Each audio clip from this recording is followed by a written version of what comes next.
Selamat datang teman-teman sekalian.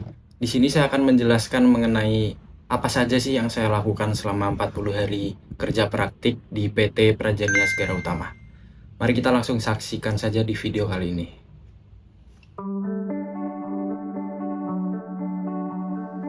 Oke, sebelumnya perkenalkan saya Mikoyan Bilal dari Teknik Geodesi Universitas Diponegoro yang pada saat video ini dibuat, saya sedang menempuh semester 6 ke 7 yang mana pada liburan tersebut saya gunakan untuk mengambil kesempatan kerja praktik di PT Prajaniya Segara Utama.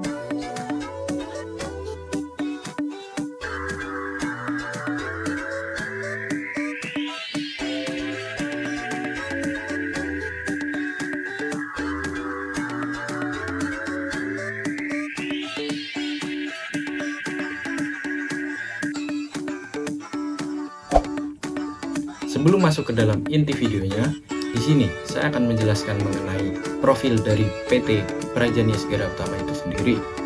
PT Prajaniya merupakan perusahaan yang menyediakan jasa survei topografi dan survei hidrografi, yang mana utamanya adalah pada survei batimetri, positioning, dan survei kelautan. PT Prajaniya sendiri berlokasi di Gading Serpong, Tangerang, dan telah banyak mendukung proyek-proyek survei di wilayah pesisir maupun lepas pantai. Visi perusahaan adalah menjadi perusahaan survei berskala internasional yang mampu memberikan pelayanan terbaik bagi klien, sementara misinya adalah menyediakan data survei yang akurat, sesuai standar terbaik, serta layanan pendukung yang profesional. Pada magang saya kali ini, saya melakukan beberapa hal. Salah satunya yaitu pengolahan data patch test. Data patch test sendiri digunakan untuk melihat apakah hasil data akuisisi kita sudah representatif dengan kondisi di lapangan sebelum melakukan survei multi-beam echo sounder. Nah, langsung saja kita masuk ke tutorialnya. Untuk yang pertama, kita membuka HiSweep Editor di software HiPack 2023. Setelah itu, setelah terbuka, kita bisa input data akuisisi patch test kita yang terdiri dari 3 jalur. Juga sesuaikan pixel size dan masukkan juga data koreksi pasut dan juga koreksi sound velocity-nya. Setelah itu, pastikan juga device yang kita gunakan sudah sesuai konfigurasinya dengan waktu akuisisi. Setelah di OK dan file telah termasukkan, maka kita dapat melakukan stage 2 agar dapat terbentuk model dari survei yang telah kita lakukan. Setelah itu kita mengecekkan speed atau HPR kita di HPR editor untuk melihat apakah terdapat data yang spike. Setelah itu juga kita melakukan remove hive drift dan juga masuk ke sweep 1 untuk melihat data kita apakah ada data-data yang anomali ataupun data yang terdapat spike. Nah, di sweep 1 sendiri kita melakukan cleaning data-data yang kita anggap sebagai anomali dan juga merapikan data-data dari sweep yang sudah diakuisisi.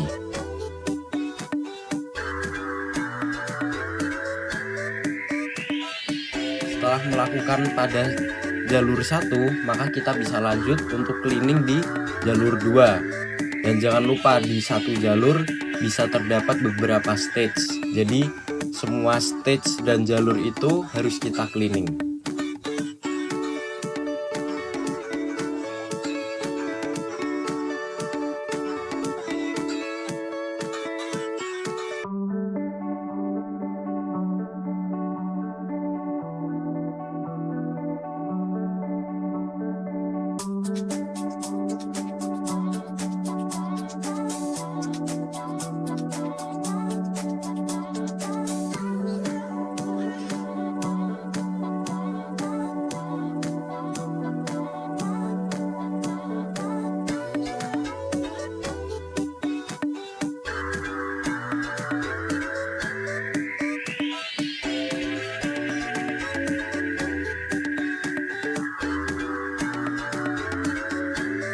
Setelah selesai, kita bisa melakukan update beam dan melihat hasil dari data yang sudah kita cleaning tadi.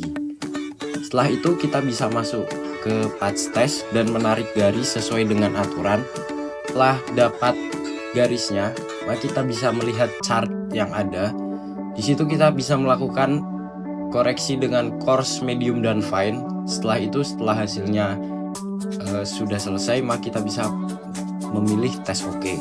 Juga lakukan di beberapa koreksi untuk pitch, yaw, selain roll yang sudah tadi kita lakukan.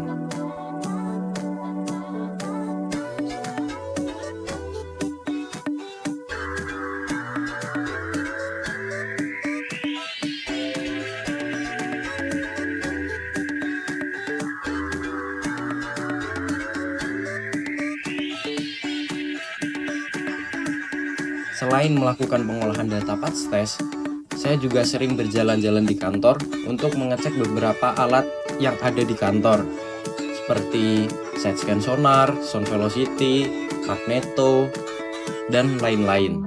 Saya juga sering melihat surveyor-surveyor untuk melakukan function test mengenai alat yang akan dibawa pada saat survei. Jadi saya ikut melihat dan memahami dengan cermat apa sih yang dilakukan oleh surveyor sebelum survei gitu. Apa saja yang dicek dari alat-alat tersebut, bagaimana transfer datanya, dan lain-lain.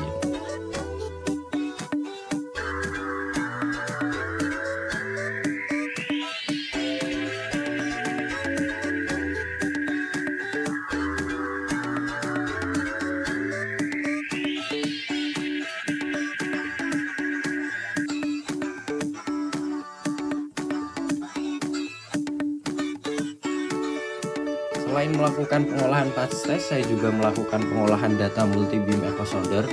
Untuk step-stepnya sendiri hampir mirip dengan pengolahan data patch test, yaitu memasukkan data akuisisi multi-beam, juga memastikan bahwa semua device dan pixel size itu sesuai dengan alat yang digunakan pada saat akuisisi. Juga kita nggak lupa memasukkan koreksi pasut dan juga koreksi sound velocity yang didapat pada saat pengukuran. Setelah itu kita bisa melakukan stage 2 dan melakukan HPR dan juga remove drift. Nah, di HPR sendiri kita bisa cek apakah terdapat data yang spike atau anomali. Jika terdapat data yang spike, maka kita dapat melakukan penghapusan dari data yang anomali tersebut.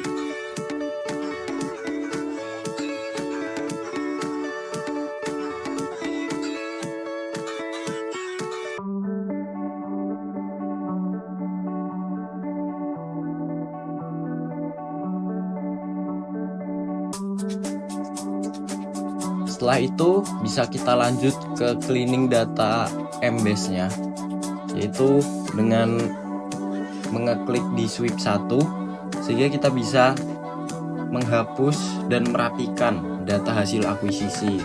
Jika ada poin-poin yang anomali baik itu ke atas ataupun ke bawah, maka itu perlu dilakukan cleaning. Dan cleaning data multi-beam ini juga dilakukan di semua jalur dan semua stage, jadi pastikan semuanya tercleaning dengan baik. Tidak lupa juga mengkoreksinya dengan Wobble 64. Setelah selesai melakukan semua koreksi, maka kita dapat melakukan save terhadap data yang sudah kita koreksi dengan format XYZ, dan untuk XYZ optionnya kita bisa pilih mau save all point atau one point per cell.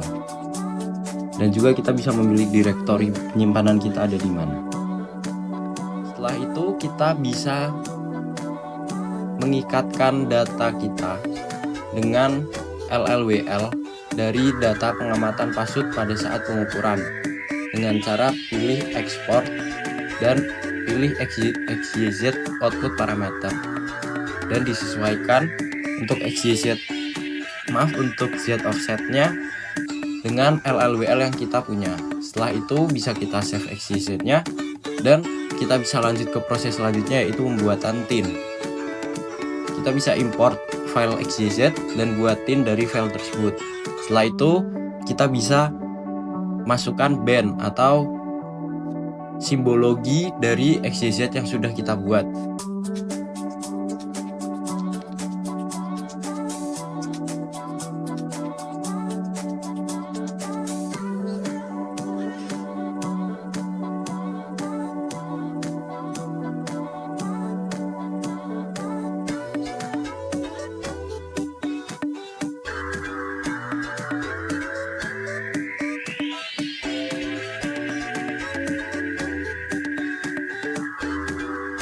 Setelah mengatur band, maka kita bisa mengekspor hasil dari tim kita ke dalam bentuk TIFF, yang mana bisa digunakan untuk layouting ataupun analisis lebih lanjut.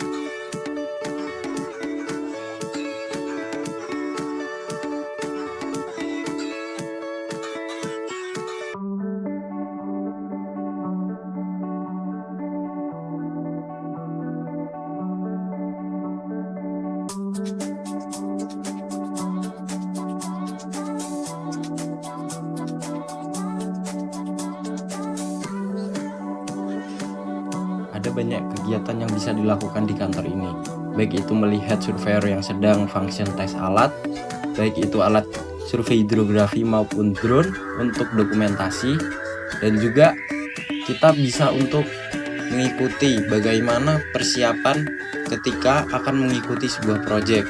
Jadi barang apa yang disiapkan, bagaimana pengirimannya, itu kita bisa mengikuti hal tersebut.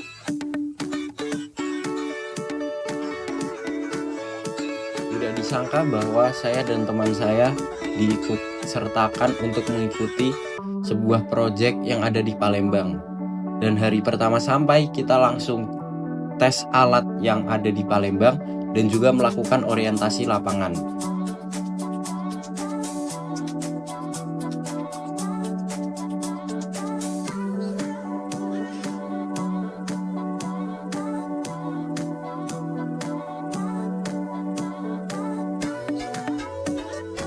Untuk hari kedua, kita melakukan instalasi pasut dan juga pengukuran statik untuk BM. Juga kita melakukan pemasangan alat-alat yang digunakan untuk survei batimetri, yaitu kita menggunakan single beam echo sounder dan juga multi beam echo sounder. Untuk instalasi alat dilakukan cukup lama, dari pagi hingga malam hari. Bahkan sampai malam pun kita masih melakukan function test untuk multi beam echo sounder kita. Keesokan harinya kita melakukan sea trial untuk melihat hasil data dari multi beam echo sounder dan single beam echo sounder kita apakah sudah sesuai dan minim dari noise.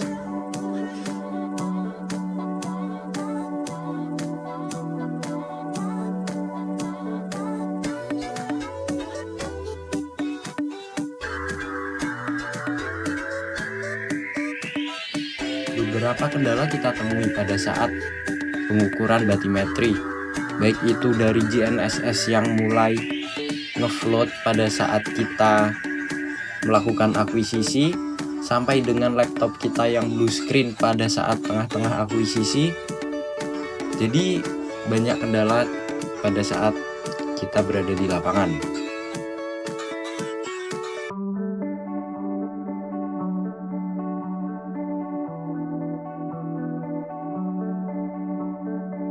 Dan beginilah kondisi pada saat kita melakukan survei dengan kapal yang tidak terlalu besar ini dan alat yang lumayan banyak, jadi bisa dilihat.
Selain melakukan pengukuran batimetri, kita juga melakukan pengukuran topografi, tetapi di sini minim untuk dokumentasi dikarenakan pada area kilang tidak diperbolehkan untuk membawa handphone. Jadi kita hanya melakukan dokumentasi dengan controller GPS. Nah, ini merupakan hasil dari pengolahan data multibeam echo sounder yang kita lakukan sebelumnya. Di sini dapat terlihat bahwa terdapat banyak objek buatan yang terdapat pada seabed, baik itu pipeline maupun anchor maupun chain dan midline buoy dan sebagainya. Maka dari itu, saya ingin mengucapkan terima kasih sebanyak-banyaknya kepada PT Prajania atas semuanya yang telah diberikan, baik itu pengalaman, ilmu, dan fasilitas-fasilitas lain. Saya juga ingin mengucapkan terima kasih sebanyak-banyaknya kepada Universitas Diponegoro karena telah memberikan kesempatan untuk mahasiswa seperti saya mengikuti kerja praktik. Jadi, sekian video yang dapat saya sampaikan. Kurang lebihnya, mohon maaf. Semoga video ini bermanfaat. Ciao!